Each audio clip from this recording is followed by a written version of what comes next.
जय श्री कृष्णा दोस्तों। आज मैं आपको चैत्र मास की कृष्ण पक्ष की एकादशी की कथा सुनाने जा रही हूँ। इस एकादशी का नाम पाप मोचनी एकादशी है। तो इसकी कथा इस प्रकार है। एक समय धर्मराज युधिष्ठिर कहने लगे, हे भगवान, आपने फागुन शुक्ल पक्ष की एकादशी का महात्म्य बतलाया है। अब कृपा करके यह बताइए कि चैत्र कृष्ण पक्ष की एकादशी का क्या नाम है, इसमें कौन से देवता की पूजा की जाती है और इसकी विधि क्या है। तब श्री कृष्ण भगवान बोले, हे राजन, एक समय राजा मानधाता ने लोमस ऋषि से यही प्रश्न किया था। तब उन्होंने उत्तर दिया कि राजन, इस एकादशी का नाम पाप मोचनी एकादशी है। अब मैं तुमसे इसकी पौराणिक कथा कहता हूँ, तो आप ध्यानपूर्वक सुनो। प्राचीन समय में कुबेर का चैत्र रथ नामक एक वन था। उसमें गंधर्वों की कन्याएं किन्नरों के साथ विहार करती थीं। वहाँ सदैव वसंत ऋतु के समान अनेक प्रकार के पुष्प खिले रहते थे। स्वयं इंद्र भी चैत्र और वैशाख मास में देवताओं के सहित वहाँ आकर क्रीड़ा किया करते थे। वहीं अपने आश्रम में मेधावी नाम के एक ऋषि भी तपस्या में लीन थे। वे शिव के भक्त थे। एक समय मंजुघोषा नाम की अप्सरा ने उनको मोहित करने का विचार किया।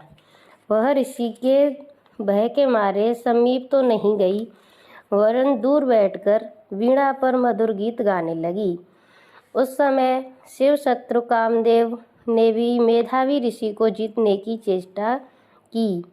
उन्होंने उस सुंदर अप्सरा के भ्रू को धनुष, कटाक्ष की डोरी, नेत्रों को संकेत और कुंचों की कुरी अर्थात बाण बनाया तथा मंजुघोषा को सेनापति बनाकर मुनि को जीतने के लिए प्रहार किया।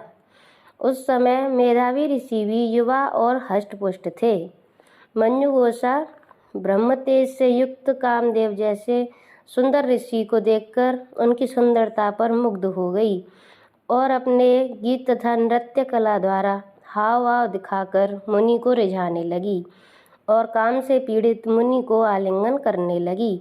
इसके फलस्वरूप ऋषि मंजुघोषा के साथ रमण करने लगे और काम के इतने वशीभूत हो गए कि उन्हें दिन तथा रात्रि का कुछ भी विचार नहीं रहा। इस प्रकार बहुत समय बीत गया। तब एक दिन मंजुघोषा कहने लगी, हे मुनि, बहुत समय बीत गया है, अब मुझे स्वर्ग जाने की आज्ञा दीजिए। मुनि ने कहा, आज इसी संध्या को तो आई हो, प्रातःकाल होने तक चली जाना। मुनि के ऐसे वचन सुनकर अप्सरा कुछ समय तक और रुकी। अंत में उसने पुनः मुनि से विदा मांगी तो मुनि कहने लगे, अभी तो कुछ भी समय नहीं हुआ, अभी कुछ देर और रुक जाओ। अप्सरा ने कहा, महाराज, आपकी रात तो बहुत लंबी है। आप सोचिए, मुझे यहाँ पर आए हुए कई वर्ष बीत गए हैं। उस अप्सरा की यह बात सुनकर मुनि को समय का ज्ञान हुआ।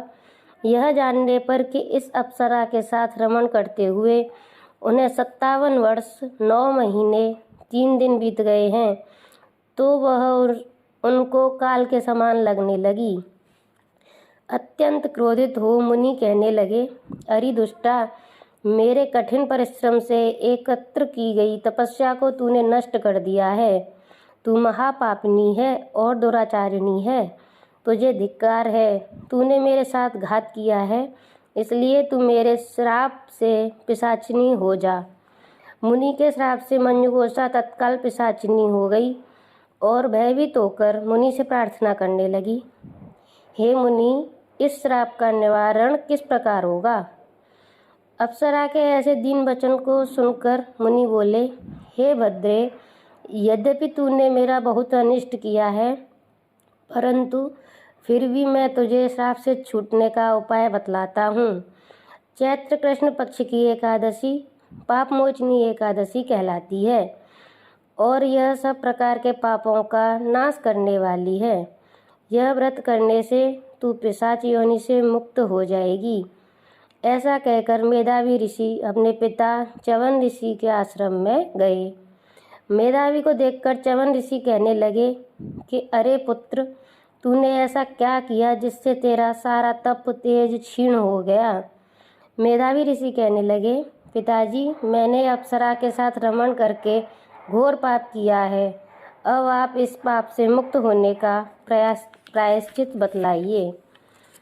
तब च्यवन ऋषि बोले, हे पुत्र, चैत्र मास के कृष्ण पक्ष की पाप मोचनी एकादशी का व्रत करने से तुम्हारे सब पाप नष्ट हो जाएंगे, इसलिए तुम इस व्रत को करो।